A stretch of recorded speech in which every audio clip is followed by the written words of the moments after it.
Yo les amis et bienvenue sur cette seconde partie des conseils de la magie. Alors tout simplement, ça va être la suite de la première partie. Souvenez-vous, je vous avais parlé de s'entraîner, de s'améliorer, puis ensuite de trouver son personnage, d'aller sur le terrain, etc., etc. Donc là, on va parler directement d'aller sur le terrain. Donc une fois qu'on est sur le terrain, les choses à faire ou ne pas faire, les choses que vous n'avez peut-être pas pensé, mais qu'il faut quand même y penser tout de même. Ok? En résumé, je vais vous parler de comment analyser les personnes, comment se présenter, les endroits, le pourquoi, etc., etc. Vous allez comprendre. Ok, il y aura d'autres parties, comment gérer son public. Ok, allez, trêve de blabla, c'est parti.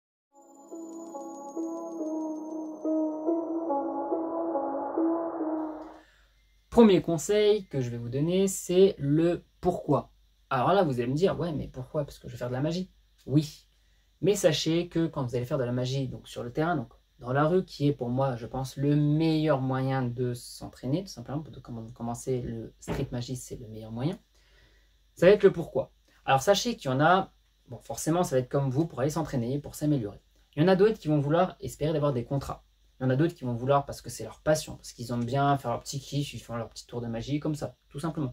Il y en a d'autres qui sont un peu plus des magiciens des réseaux sociaux, qui veulent simplement être magiciens sur TikTok, comme un petit peu moi je le suis, comme YouTube, ou comme Vince Milo, qui est principalement sur TikTok aussi, bref, beaucoup de types de magie ou beaucoup de façons, tout simplement, on va dire, d'être magicien en soi, entre guillemets. Deuxième conseil que je vous donne, c'est votre lieu. Alors, bon, c'est un petit peu vague dit comme ça, mais le lieu est quand même assez important parce que d'une part, quand vous commencez, vous allez un petit peu paniquer, vous êtes un petit peu stressé. Pour diminuer votre stress, ça va être très simple. Allez dans des endroits que vous connaissez bien, que vous connaissez, pas par cœur, mais que vous sentez plus à l'aise. Privilégiez également des bars animés, si vous voulez vous donner un petit peu des défi. Allez dans des bars d'animation, allez tout simplement au bord de Loire, si vous êtes à côté de la Loire. Alors, personnellement, je suis du Loiret. Donc du coup, moi je fais beaucoup au bord de Loire, dans des bars, sur les places également, quand je vais dans beaucoup de villes. Et je vais également, principalement, au Factory, auquel j'adore, c'est un très bel endroit, j'aime beaucoup là-bas. Auquel vous avez également des bowling, ou bref, je pense que vous avez compris. L'idée, ça va être dans des endroits auxquels il y a de l'animation. D'accord? Évitez d'aller au carrefour du coin et aller faire des tours de magie là-bas. Vous voyez l'idée? Troisième, ça va être analyser les gens. Alors là, c'est un petit peu compliqué parce que, en fait, vous allez voir vos personnes en fonction du temps que vous allez voir. Je vais vous donner des petits conseils. Analyser les gens, ça va être très simple. Tout simplement, éviter des personnes qui, si vous parlez anglais, tant mieux. Si vous ne parlez pas anglais, évitez des personnes qui parlent uniquement anglais, espagnol, portugais, allemand ou peu importe. Si vous ne parlez pas leur langue, ça va être très compliqué, vraiment. Donc, évitez d'aller les voir. Également, les personnes, évitez aussi des troupeaux quand ils sont un petit peu trop bourrés. Ça va plus niquer votre tour de magie, bouffer votre énergie également. Et les gens, ils vont pas vraiment se souvenir de vous, en fait. Il faut que vous soyez quand même un petit peu marquant. Le magicien, c'est une personne qui est un animateur, qui est là pour passer un bon moment, pour rigoler. Et également, le but, c'est d'essayer que les gens se souviennent de vous. Si les gens ne se souviennent pas de vous, c'est qu'il manque quelque chose. Vous voyez l'idée? Alors, après, ça va dépendre aussi si vous voulez plus être magicien des réseaux sociaux, privilégier, on va dire, les jeunes, tout simplement. Si vous voulez un petit peu des contrats, là, par contre, vous pouvez faire à tout le monde, vraiment. Donc, voilà, ça, par contre, malheureusement, c'est à vous de juger, on va dire, mais je vous dirais, évitez les personnes trop brillantes, évitez de trop déranger les gens quand ils sont trop dans leur mouvement, quand ils marchent, quand ils courent ou autre, évitez de les déranger. Faites plutôt à ceux qui sont assis au bord du banc en train de regarder les étoiles ou regarder l'océan ou peu importe. Ok? Ils sont plus dans leur mouvement, tranquille bilou. Sur l'idée. Quatrième conseil, c'est se présenter. Alors, c'est quand même un sujet un petit peu important tout de même parce qu'il faut que vous sachiez que quand vous allez voir la personne, donc votre cobaye, spectateur, pardon, dites-vous que lui va vous analyser de la tête aux pieds. Ok? Donc du coup, il faut que vous soyez un minimum présentable. Bon, je dis pas de sortir à la belle chemise, hein, d'être en costard cravate non plus. Vous pouvez également. Vous pouvez vous habiller sur différentes façons. Ça va dépendre de votre personnage. Vous pouvez être masqué, vous pouvez avoir un chapeau tout comme moi, un chapeau à paillettes par exemple, ou peu importe. Ok, donc soyez un minimum présentable de façon à ressembler à votre magicien, votre personnage magicien. D'accord? Pour se présenter également, il faut que vous sachiez que, bien évidemment, les formules de politesse. Oui, si tu viens voir la personne, tu dis ouais, vas-y, ça te dit un tour de magie, c'est moyen, moyen. Vous allez la voir, moi par exemple, ce que je fais bonjour, voilà, je suis magicien, ça vous dit un petit tour de magie. Direct. Les gens, ils vous analysent. En général, ils vont vous dire oui. Bon, s'ils vous disent non, c'est pas grave. Vous leur dites bon, bah désolé de vous avoir dérangé, passez une très bonne journée. Et vous repartez. C'est très simple. Ayez toujours le sourire, constamment le sourire. Vraiment, c'est assez important. C'est bête à dire, mais voilà. Pour vous présenter, il y a un petit truc aussi visuel que je fais beaucoup, c'est un petit peu de carte distrib. Vous savez, je m'amuse un petit peu très souvent à manipuler les cartes. Je fais souvent des petites coupes, je fais 2-3 petites coupes, je fais voler une carte, je fais la coupe Charlie, je fais voler une carte entre les deux. Des fois, ça fonctionne. Visuellement, les gens, ils sont un minimum impressionnés parce qu'ils voient que ouais, tu es vraiment magicien, que tu es là, c'est pour passer un petit moment tranquillou. Ok. Petit conseil également, si c'est un couple, évitez par contre de faire un tour de magie directement à la femme. D'accord. Essayez de faire à l'homme directement, pas par question de galanterie, mais tout simplement pour éviter de faire comprendre à la personne que vos intentions, c'est de choper sa femme. Faites du coup directement au gars, directement pour lui montrer que vous êtes vraiment là pour la magie. Okay. Après, vous pourrez faire à la femme. Ensuite, vous pouvez faire éventuellement à chaque personne. Ça, c'est conseillé. Évitez toujours de faire à la même personne si c'est une femme. Essayez de faire toujours à la même personne, même si cette personne-là est la meilleure réceptive.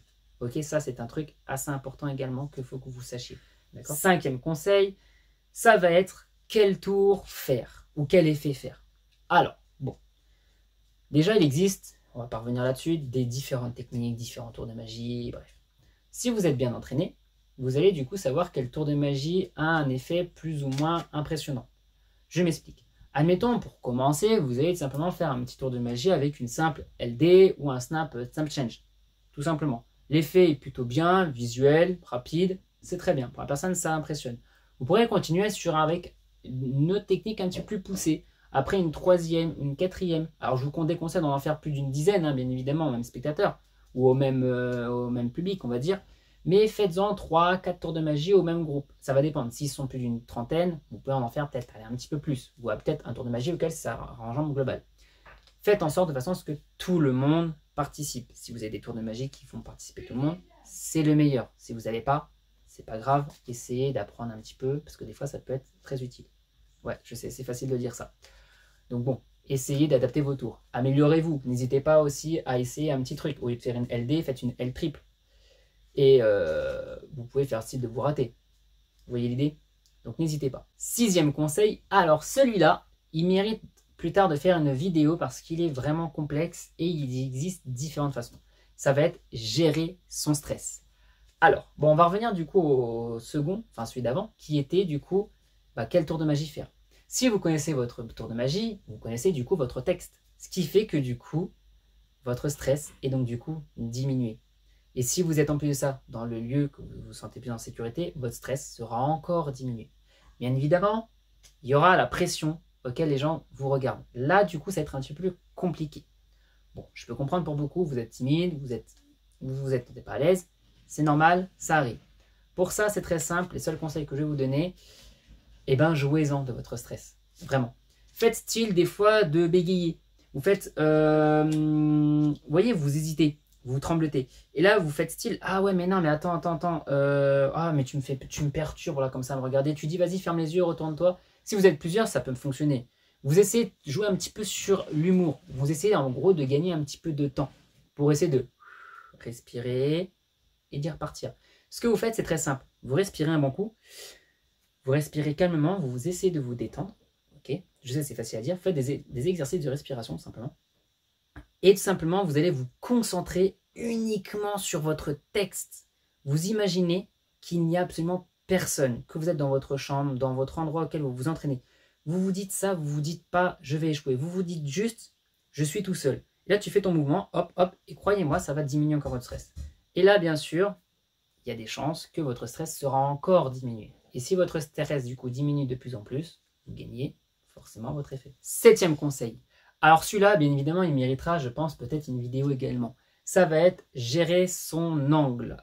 Alors, son angle mort, son angle de vue, ou l'endroit que la personne ne doit pas être là, pour faire simple. Ok? Alors, il existe différentes méthodes, différentes façons de faire. Pour ça, il faut que vous soyez un petit peu vigilant au monde qui vous entoure. Donc pour ça, faites attention aux lieux qui vous entourent, bien évidemment, et aux personnes à qui vous le faites. Encore une fois, si vous voyez toute la liste, vous voyez que du coup, elle est logique. Vous regardez autour de vous et vous voyez qu'il n'y a personne derrière vous. Donc, dans l'angle de mort, par exemple. En général, c'est derrière. En général. Admettons, les personnes, ils sont derrière et ne doivent pas être là. Vous voyez, hop, elle ne regarde pas. Tant pis, c'est pas grave, vous faites votre truc. Les gens, ils vont pas capter. S'il y a une personne qui est derrière vous, là, vous pouvez faire un petit peu un forçage psychologique. Alors, soit vous dites à la personne, tiens, vas-y, mets-toi devant, sinon tu vas rien voir.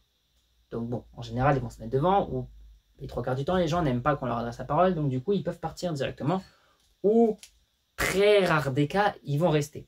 Essayez de faire en sorte que la personne qui est derrière ne voit pas la supercherie, ok? Malheureusement, des fois, quand on n'a vraiment pas le choix du tout, malheureusement, vous êtes obligé de faire avec. Après, ce sera à vous, donc là, c'est pour ceux qui se font des contrats, donc là, ce sera à vous de gérer ensuite pour un autre tour de magie, pour la personne qui a vu le truc. Bref, vous avez compris l'idée.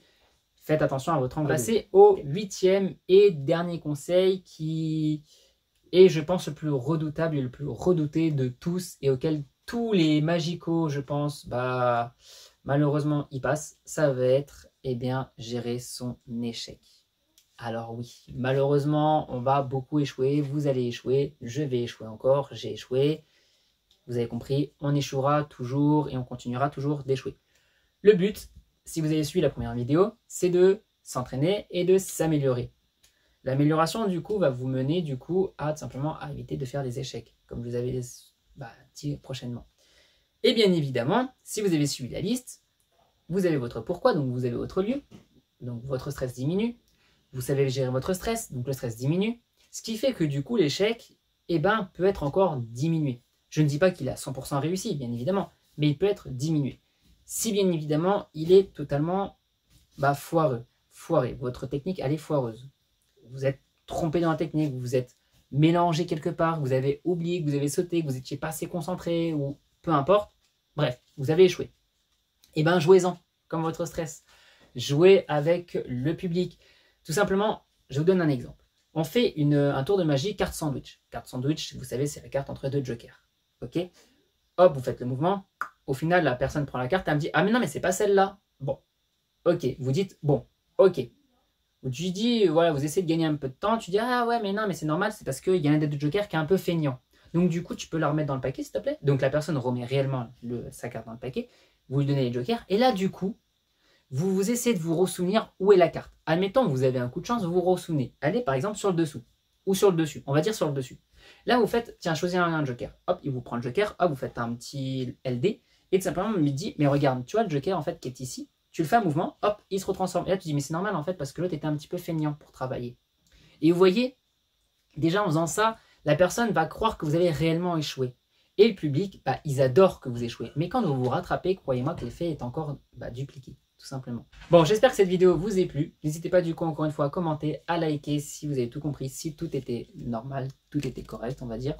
Et bien évidemment, je remercie à beaucoup de magicos comme Axo le Magicien, Dorian, Clément Di Natal, Vince Milo également. Je vous remercie beaucoup d'être dans le groupe. Je remercie également à tous les magicos qui sont dans le groupe également, donc le Magico Group. Je vous remercie beaucoup, les copains et tout ça.